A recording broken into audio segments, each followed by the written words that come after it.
हमें अपने मन को हमेशा वश में रखना चाहिए। किसी भी चीज को समझने के लिए सबसे पहले मन को शांत रखना चाहिए और फिर काम पर ध्यान देना चाहिए, क्योंकि हम मन से ही प्रश्न खोज लेते हैं और मन में ही जवाब देकर बैठ जाते हैं। भगवान श्री कृष्ण ने मन को शांत रखने के लिए दो चीजें बताए हैं। श्री भगवद गीता में भगवान श्री कृष्ण कहते हैं, मन का बेचैन होना उसका स्वभाव है। हमारे मन को लगता है कि अगर वह अलग अलग बातों के बारे में सोचता रहेगा तो हमें आने वाली हर मुश्किल और मुसीबत से बचा लेगा, पर ऐसा होता नहीं है। हम अपने जीवन का काफी अधिक समय सोच विचार करके परेशान होने में निकाल देते हैं। भगवान श्री कृष्ण कहते हैं कि मन का ये स्वभाव बदलना मुश्किल जरूर है, पर असंभव नहीं। अच्छा, अब आप एक बात बताइए, क्या आप कोई को कह सकते हैं कि वो कांव कांव की आवाज ना करे, या फिर क्या आप किसी मेढक को कह सकते हैं कि वो पानी देखते ही ऊंची छलांग ना मारे? हमारे मन का भी स्वभाव कुछ ऐसा ही है। जीवन में जो कुछ भी होता है, अच्छा होता है या बुरा होता है, हमारा मन उस पर कांव कांव कांव करने लगता है।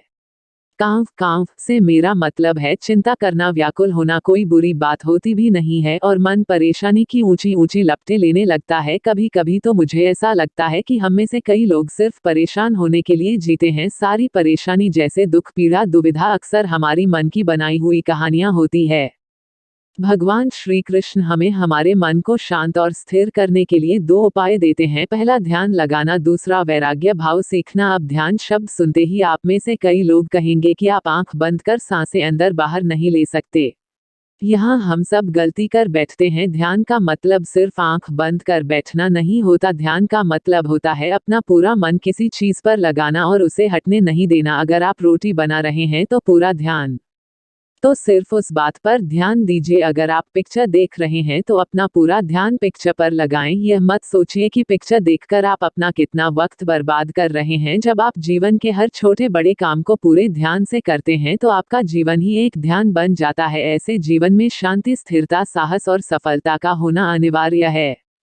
वैराग्य भाव, दूसरा उपाय। वैराग्य का अर्थ यह नहीं कि आप सब कुछ छोड़कर जंगल में जाकर बैठ जाएं। वैराग्य का सच्चा अर्थ है कि आप जो काम कर रहे हैं उसका क्या नतीजा निकलेगा उसकी चिंता ना करें। जैसे अगर आपने कोई इंटरव्यू दिया, आप ये कर सकते हैं कि पूरे मन से तैयारी करें और अपना बेस्ट देकर आ जाएं। वह नौकरी मिलना या ना मिलना आपके हाथ में नहीं है। इस नतीजे के पीछे अलग अलग चीजें हैं जो आपके बिल्कुल कंट्रोल में नहीं। तो जिस चीज के बारे में आप कुछ कर नहीं सकते उसके बारे में चिंता भी ना करें। यही वैराग्य का सच्चा मतलब होता है और यही है भगवान श्री कृष्ण का दूसरा उपाय, मन को चिंता की लपटों से बचाने का।